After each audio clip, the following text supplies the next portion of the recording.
Welcome back to Living Out Loud. I'm Susan Karp, the Executive Director of the Arlington Council on Aging. Somehow our summer continues to march on, and we're already at August 16th, maybe 17th, excuse me. And I feel like there is a race to the finish line for summer. So today we've got Joanna Cirillo, our nurse, on set with me today. It's good to be back. I'm really glad to have you back. It's nice to have a partner on the screen. And even though it is summertime and we have been through discussions of, wearing hats and our sunglasses and our suntan lotion, today we're really going to flip over and we're going to talk about the flu. Yes, indeed we are. We're starting to focus on the flu. And why are we going to talk about the flu, Joanna? There's so much to think about and talk about the flu because it's really about being prepared for a flu season. We want everyone to be aware that the flu is coming, that the flu shots we're going to be holding, flu clinics are coming, and we want everyone to be ready. So it's like a little bit of emergency preparedness on the flu. It is, yeah. So I thought we could just go over again a little bit about the flu, just a brief overview. I'm sure everyone has heard this before, but the flu is a seasonal virus, which means it comes in the fall and winter. Peak flu is usually late November to early February. So we're looking for you to get your flu shots before that, much before that, in September and October. So as far as with the flu, I just want to remind our listeners that last year the National Council on Aging had put out an incentive, and they had a contest, and so I entered it. All I had to do was fill out a few things and hit send, and I'm like, what's the chances, right? In Arlington, we had the greatest amount of seniors for the overall immunizations for the flu. And that meant that we came in first class. We were first class citizens. We are. First place in the nation. In the nation. In the nation. That's amazing. And we won 5,000, which we've been able to kind of turn over into some of our health and wellness programs. But it is very important. And now we're talking about September. I think some of the flu clinics that you have. I know we've got it up on screen, but if we can maybe just go over it in the Sure. So we have all of the dates for our flu clinics set. So we're going to do one in each of the senior housing buildings in Arlington, including Millbrook, and then we're going to do 2 in the Council on Aging in the senior center. Okay. So that's for everyone that maybe lives out in the community. You're welcome to come to the senior center to get your flu shot. So the dates, Winslow will be doing October 4th. That's a Wednesday. And that's at 10 a.m. And all of the ones in the housing authorities are going to be in the community room. In the community room, yes, very important. Cusack will be doing the next day. That's Thursday, October 5th. Again, 10 a.m. in the community room. Drake Village, so all of Drake Village, you can come on Wednesday, October 11th. Again, 10 a.m. in the community room. Millbrook Square will be the same day. That's October 11th, but at 1 o'clock in the afternoon. Okay. And then Chestnut will be Thursday, October 12th at 10 a.m. in the community room. And most insurances, it's free. We will just take your insurance information and you don't have to do a thing. You just come down to the community room at that day, get a shot, go back up, enjoy the rest of your day. That's great. And for anyone else out in the community, if you want to come or you're already at the senior center, we'll be doing it in the mural room. Thursday, October 12th, 4 p.m. to 6 p.m. So that's good if you're busy during the day. You can come later in the afternoon. And also in the mural room, Tuesday, October 24th, 10 a.m. to 11 a.m. Okay, so then now all the flu clinics are in October. Yes. So even though, and so what's nice about these things is that, so the Council on Aging is a partnership with the Board of Health. Now I say we're a partnership. Health and Human Services is the organization that we operate underneath, and that covers Board of Health, Council on Aging, and a few others. So we like to support the efforts of Health and Human Services and the Board of Health. We also want to make it very convenient, so you don't need to make an appointment. You just have to know the days and the time. You come in, you get your immunization, and you leave. Couldn't be any easier. That's right. Just show up, really. That's right. With your insurance information. Yeah. And that's it. Yeah. And we doing October for a couple of reasons. We really want to get the word out. Like you said, last year, we're so successful, got so many seniors, and we want to really replicate that this year. We want as many seniors in Arlington to be protected as we can. So we really want to get the word out. As you guys know, I'm new here. Mark, unfortunately, is no longer here, so I really want to just see as many seniors in this flu season as we can. Another really important thing is we can do home visits for the flu shot.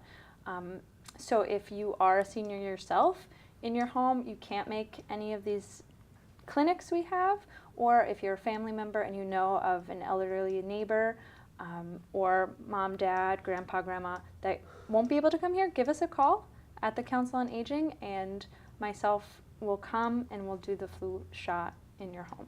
So let me ask you this. So if somebody's homebound, and why bother with a flu shot? Oh, you can absolutely, even if you are considered homebound senior, you can absolutely still get the flu. Well, how if you're not out and about? So the flu can travel in a lot of different ways. Your mailman coming to drop off the mail sneezes, you get the flu. You're still interacting, even as a homebound senior, with a lot of different people. People come visit you, you're getting your groceries. So it's still absolutely important, and it's so easy. I knew you'd have the right answer. It's just 1 minute of your life, perhaps, that can really make a huge difference. Right. So absolutely, if you are at home, give us a call. I'll come with a smile and a flu shot. We could say. And a needle. So let's talk about the flu. Yes. Sometimes people never get the flu. Yes. So they really don't see the need. A lot of myths out there. Yeah. A lot of misinformation out there about the flu. Yeah, so why don't you where help it us comes out? from. Who started it? So what I want to talk today specifically is the differences between some symptoms of the flu and then complications. The differences there, because I think some people might read the list of symptoms, and be like, that's not that bad, right? So some symptoms of the flu: fever, cough, muscle aches, you're very, very tired, you can't get out of bed, you're so tired. All these kinds of things are symptoms, but much worse things can really happen with the flu, and I feel like that's not really talked about as much as the symptoms. So even those symptoms can be debilitating for some seniors. If you're so tired you can't get out of bed, you can easily become dehydrated, something like that. Unfortunately, falls are a huge risk. But then if you do get the flu, there's some really terrible complications that can occur, and the statistics surrounding flu, the burden of disease, we call it, that seniors get when they get the flu is really terrible. So some common complications: pneumonia, which is a huge risk for seniors and contributes to a lot of hospitalizations, as you know. A lot of inflammation can occur, so inflammation of the brain, which we call encephalitis, can occur with the flu. Inflammation of the lungs, of the muscles, all different types of things can occur. So what about the dehydration piece? Dehydration, huge risk for seniors. They already have a decreased blood volume, so if you're dehydrated, it can occur a lot easier than it can in you or I. So if you're not feeling well and then you don't drink enough because of the flu, you can't get out of bed, a rapid cascade of things can occur. Again, falls. Dehydration contributes to so many falls. The flu can cause kidney failure, respiratory failure. Like a cascade of things can go wrong once you get this small, tiny bug, and just terrible things. It really sounds bad. One other thing that's especially concerning for senior citizens, they have so many chronic health problems already. Say you have a heart problem, or COPD, a lung problem, or asthma. If you get the flu, these things are compounded. They can be 10 times worse, which I think a lot of people don't realize. Diabetics especially, it's really hard if you get any kind of illness to control your insulin levels. They can just skyrocket. So it's all these things that sort of a waterfall of things occur once you get the flu. So taking 1 minute of your day to either come down, see us if you're already at the senior center for all different types of things, or you're already in one of these housing buildings. You don't have to make a special trip to your doctor. You don't have to make a trip downtown to CVS or any kind of place like that. You just wait for us to show up. You come downstairs and you're greeted with a smile. You get to, see us. Or if you're home and you want us to come to you, that's completely possible. And even if you've never gotten the flu before, doesn't mean you won't get it this year. There's really that's why you have to get a flu shot every year. There's no immunity that you build up because the flu is changing every year. It's a different virus. As well as the mix of things to address that. Yeah. Yeah. It's interesting though, Joanna, I think it was last year, and maybe I was paying attention to more of the flu statistics last year because we were in the contest, but I actually read a number of articles where young, healthy adults died of the flu. Yeah. I mean, you don't think of that. It's just because you think that you have youth on the side. If they are, healthy, that's another thing. And I was really, really surprised because a couple of cases or 3 cases that I read, they were, I'm going to say in their mid-20s. And I was impressed at the fact that something like the flu, because if you haven't had the flu, it's easy to discount the severity of things, as well as how quickly you can spiral with regards to dehydration. And certainly, for our, seniors that are also living by themselves, who, and I think I if I can interrupt a little bit, but what do you have in the house when you start getting sick? When you start getting sick, do you have a plan in place? Does a family member call regularly, or do you need to reach out to a friend? Do you have something like a Gatorade in the house or Pedialyte, so that as you're losing more fluids than you're able to intake, do you have something to help replace it? How are you able to get up from your bed to the bathroom? If you're vomiting, do you have a bucket beside that? It's like all of these things. In some ways, it's the emergency, it's preparedness. Preparedness would start with the immunization. If you don't get the immunization, then what do you have in the house? And actually, they're not bad things to keep around anyway. Yeah, very true. You never know. I mean, really, know. You don't think of it, but even I'm saying Gatorade. You're the nurse. Maybe you'd say, no, Susan, Gatorade is not the best thing. You should have Pedialyte. But if you've ever had Pedialyte, you're going to go for Gatorade because it's just the it's a lot of sugar. It's a lot of sugar. So if that's the only thing you're drinking to rehydrate yourself, that is a lot of sugar. A mix of water, or really I think a good thing to do is maybe Gatorade, half water, half Gatorade, water it down and just be drinking a lot of that. Yeah. So you're getting more water with the electrolytes. Pedialyte is good too. Yeah. But like you said, you never know when any illness could come. Right. And if you're a senior alone in your house or alone in your apartment, it's really scary. And especially when you're sick, you feel so vulnerable. And if you're not prepared, if you can't leave, you need to have some kind of plan in place as we go into the fall, where it's just a lot more colds, the flu. People are, packed in a little tighter, so things just transmit easier. Yeah, but I think it's a good plan that if you are, living alone and not having regular contact with either friends or family members that are checking in on you regularly, maybe you should create a plan. Maybe if one day you're not feeling so well, you reach out to let someone know, whether it's flu or anything else, because that might trigger them to make a phone call. And I think that the biggest thing, and I want to really emphasize, and I know you'll probably say it once again, is that, if you don't have the flu shot and you end up with the flu, the rapid decline that between fever and any diarrhea, any vomiting, you lose so much fluid. Without going into details, I recently had food poisoning, and I was very, very sick, and I healthy female, eat well, exercise.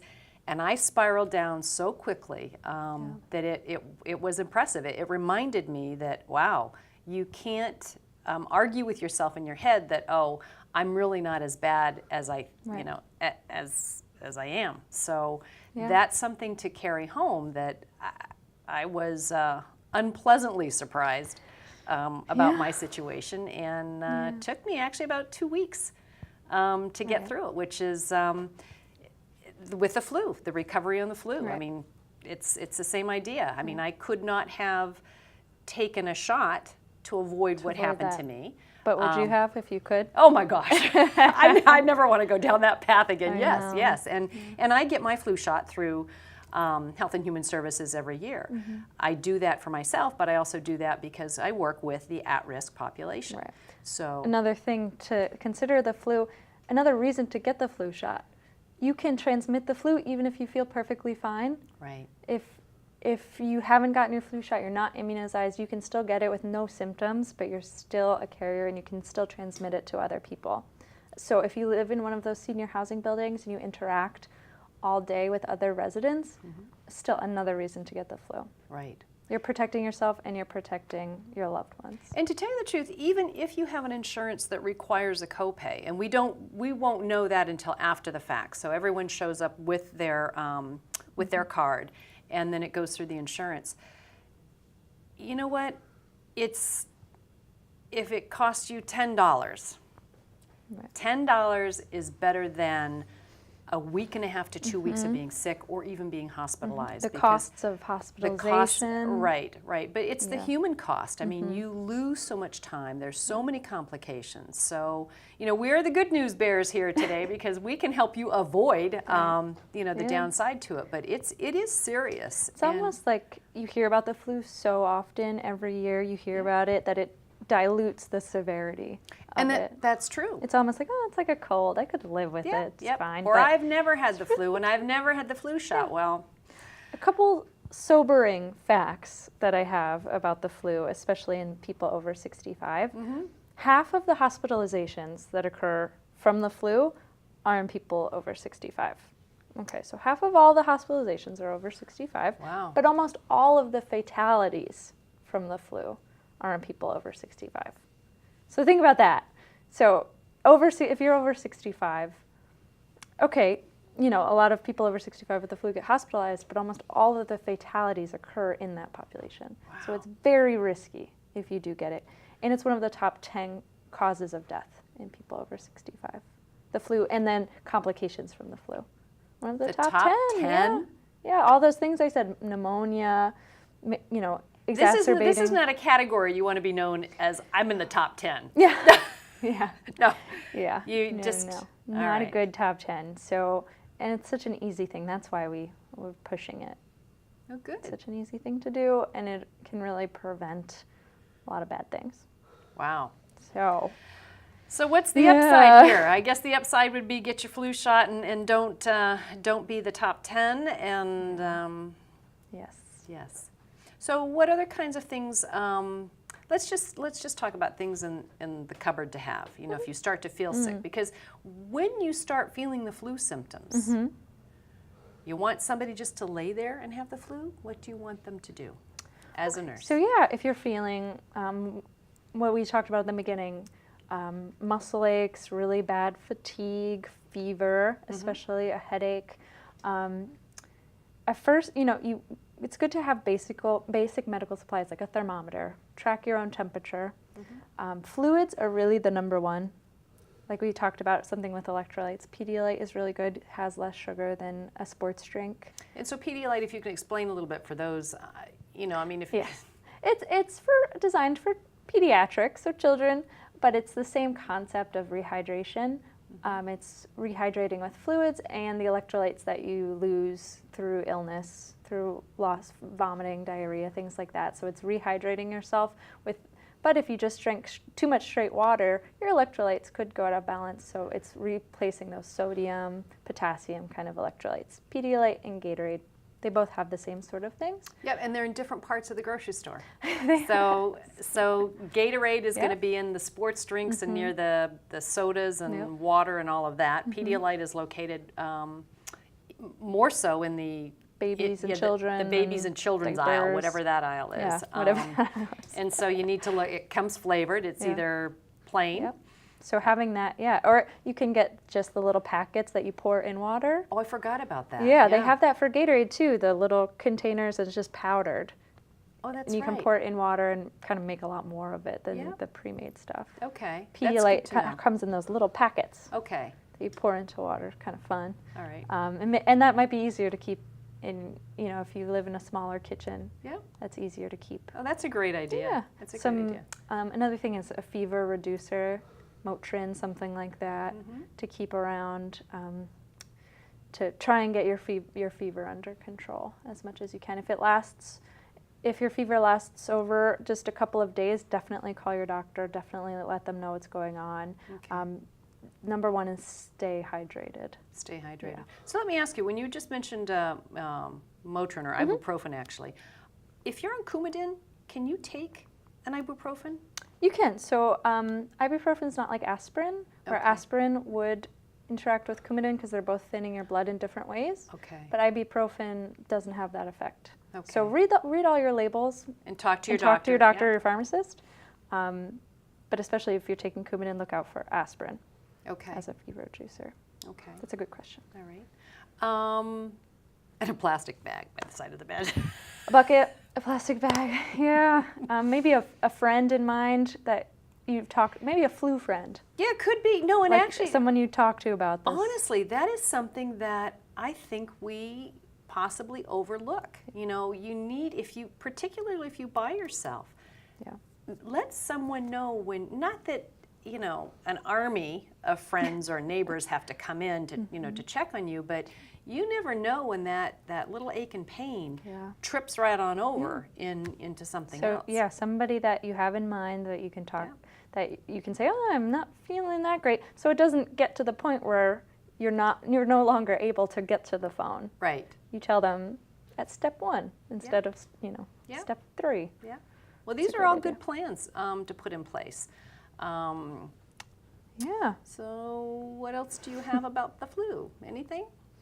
I think we've hit the main things. So the dates, remember, and where else can they find the dates? All right, so the dates are going to be listed in the Arlington Advocate. Great. We've got the dates up on this screen. So this program shows 5 times a week. Great. So hopefully somebody's going to be watching. It will be in our newsletter. We'll have flyers. Yep. And the flyers won't be so much in, so pharmacists or pharmacies also offer the flu shots. We encourage you also to come to us for the flu shot. Certainly supports our efforts as we try to continue on with the Healthy Arlington. We like that. So you're not going to see flyers necessarily in stores. So it'll be the Advocate, it will be the newsletter, it will be the website, the town website. It'll also be for those of you that have Facebook. It'll be on our Facebook page. Okay. So you can always call. Yeah, absolutely. You can always call into the office and ask. And if you're in any of the housing buildings, well, we have flyers up on all the billboards. Right. So you can just go and look and write that date down.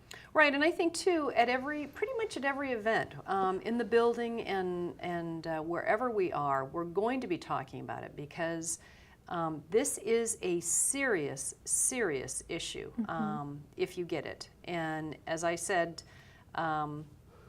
just from my own recent thing where it wasn't the flu, but it was something that started out mimicking the flu, really spiraled kind of out of control before I even had a handle on it. So I have even a greater appreciation to, regardless of your age, regardless of how healthy you think you are and that you can kind of like get through it. Right. I think I was delirious.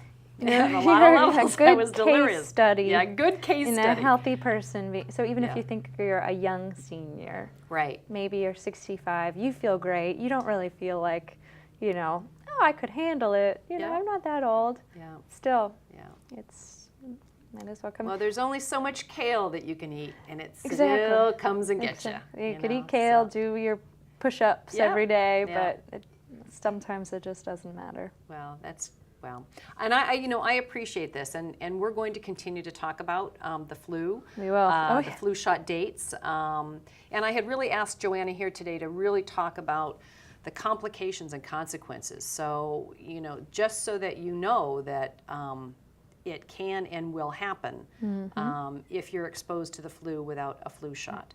Certainly there are some arguments out there that, oh, I got the flu because I had the flu shot. So maybe you can make a little comment on I that. wonder where that, Nurse Cirillo, let us know. I wonder who came up with that little tidbit, because the flu vaccine that we give especially there's no live virus. It's just a dead piece of the virus that builds your immune system. So really no way to get the virus from the shot.